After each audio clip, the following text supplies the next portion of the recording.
Now that Walker has joined Burnley, speculation over Man City moving for a new right back is set to intensify once again. Of course, Man City have been strongly linked with Newcastle's Tino Livramento, but his 80 million asking price roughly is believed to be a major stumbling block at present.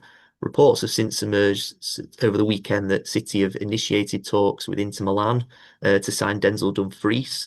He's got 3 years left on his contract, but it's said to include a 25 million euro release clause. That's just over 21 million pounds, and that expires on July the 15th, so about a week at the time of recording this.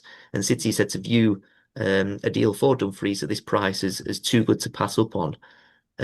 Barcelona have also been credited with an interest in Dumfries, but as it's been reported that City are now in pole position to sign Dumfries, who would consider leaving Inter. On top of that, though, there's been conflicting reports as well. There's been others suggesting that City actually haven't Yeah. initiated talks for Dumfries. So there's a bit, bit confusion there, I guess, with City and Dumfries. If City are indeed interested in Dumfries, Stephen, what are your thoughts on Man City potentially signing an experienced Netherlands international like him this summer?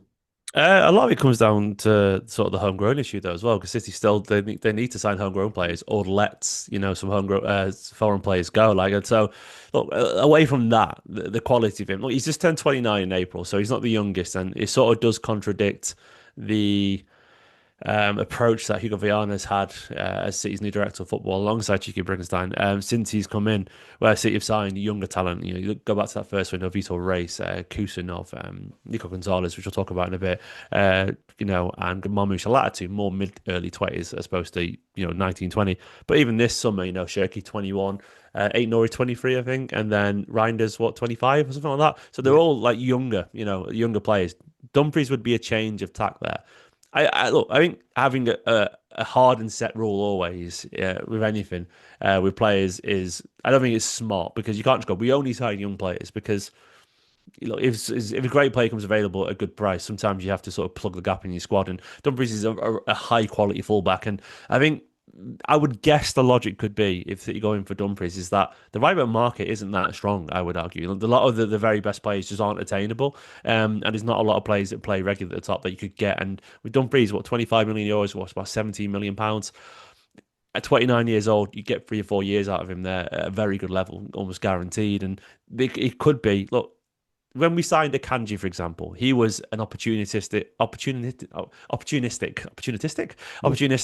purchase for about 17 million just to sort of bolster defense, similar price. He ended up being a regular player. City went on to win the treble. His form has dipped a bit recently, but you wouldn't never regret that signing. He was an absolute bargain for the price we paid for him. And Dumfries could be very similar. And Kanji wasn't the youngest either when we got him, like 27, 28 or something like that.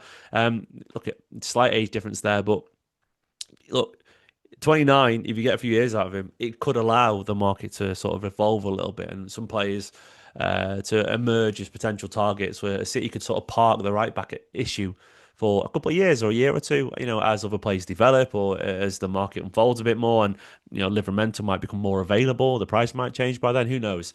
So I think that could be the reasoning there where it's a good value and it could be one of those things where they might struggle to find options with the current market. So, and then Dumfries, when you look at him as a player, look, he's smart, very good at those sort of early balls when in behind defense when you're transitioning. He's got a very good crossover the ball. He can float it to the back post. He can cut it back. And very good aerially. He's a strong player. Yeah, he's smart on the ball.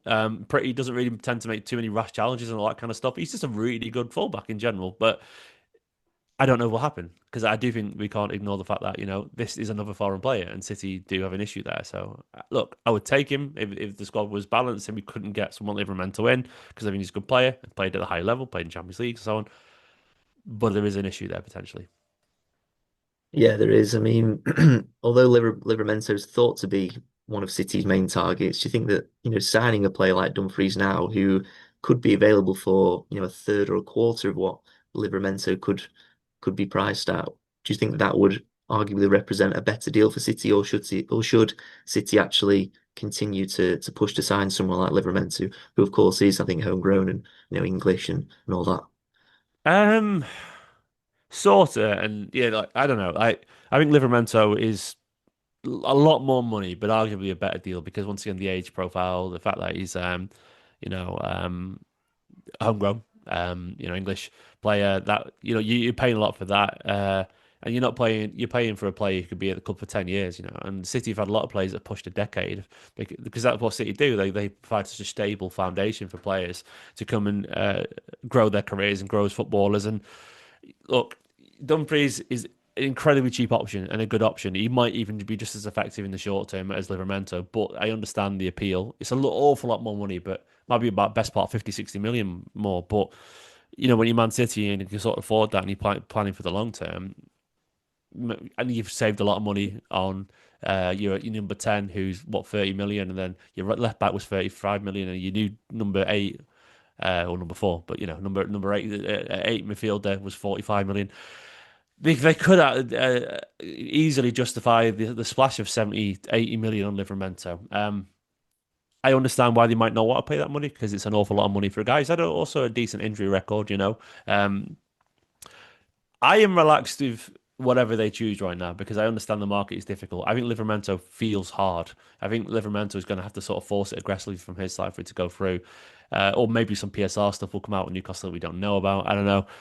But for me, I don't think it's a better deal as such. I think it's just maybe a more realistic deal. I think Livramento is an incredibly hard ask for Manchester City unless you want to break the transfer record for a fullback in this country. Like what I think it is 75, 80 million they're looking for. Who knows? They might even just put the foot down and go, no, give us north of 80, and in that instance, there's not much City can do because they're not going to pay it. And it's easy for me as a football fan, and I've seen City fans say the same thing. Go, just pay the money, pay the money. But it's an awful lot of money, and it's a business ultimately. And this is why we end up, moaning about ticket prices. I say moaning, that's really harsh. Not moaning, rightfully complaining, about the ticket prices. But essentially, what I'm trying to say is, you can't have your cake and eat it. Demand the club spend 80 odd million on a fullback, and then not expect them to sort of hit the cost somewhere else, which comes back on the fans. So we got to be sensible and understand that, actions have consequences, and City can't just go around for 80 million on every single player if they want to.